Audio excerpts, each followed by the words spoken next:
Hai teman-teman, kembali lagi di channel pendapat. Hmm, Hari ini saya akan melakukan review Roma lawan Porto. Di satu kemungkinan adalah Roma stas se- statistiknya kurang bagus. Kadang bisa seri, kadang bisa menang. Memang menang sering, kalau nggak seri menang lebih sering. Kadang pula bisa kalah. Masih dalam rekap saya dalam beberapa pertemuan 2016, 2014,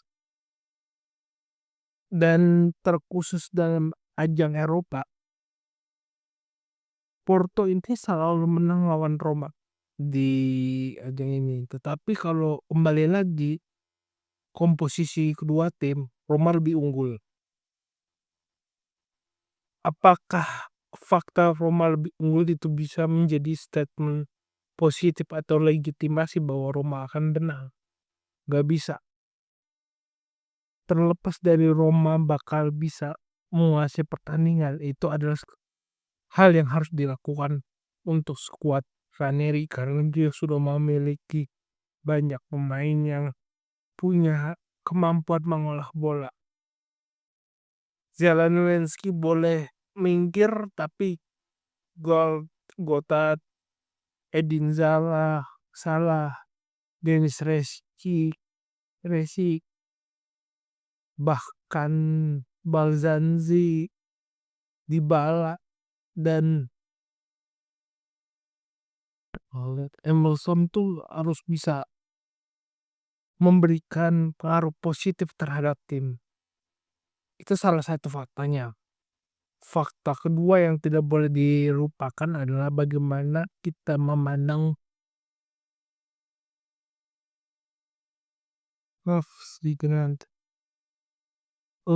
kekuatan Roma harus juga dilegitimasi di beberapa laga ke depan. Seperti yang saya katakan lagi, setelah seri Roma harus menang dalam 3 laga ke depan. Nah, sekarang masih ada 2 kemenangan lagi nih yang masih dicari. Lawan Porto saat ini maupun ke depan lawan Monza. Nah, tapi kita lupakan dulu Monza, kita fokus sama kekuatannya lah, Porto.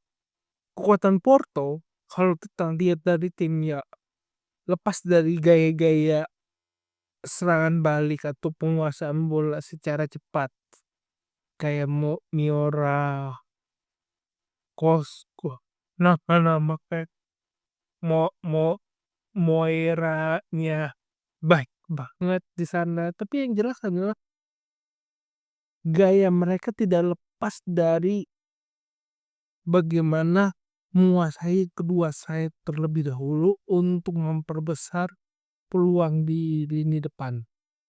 Dalam laga kemarin di Stadio Dragon, Stadio de Drago, pada Porto lambangnya naga ya.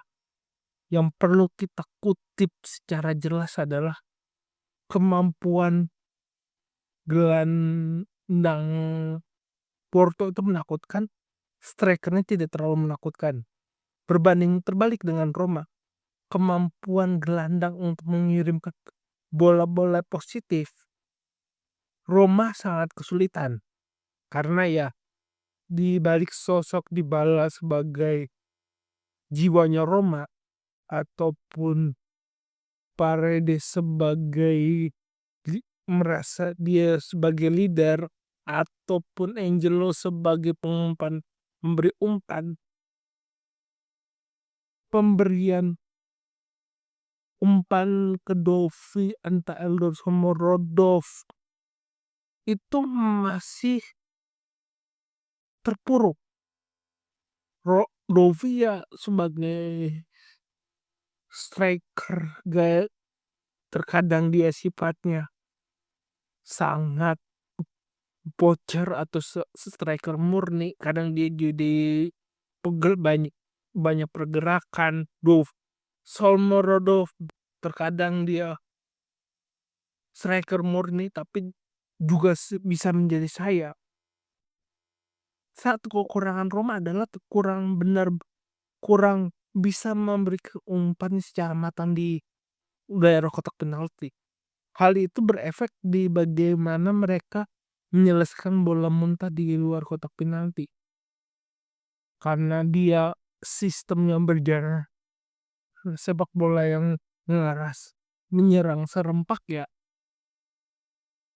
Terkadang dua momen tidak bisa diselesaikan membuat kekuatannya terpuruk, dan itu akan bisa digilas oleh gelandang bertahannya Porto jikalau tidak dibayangi, tidak dimatikan pergerakannya, tidak diganggu.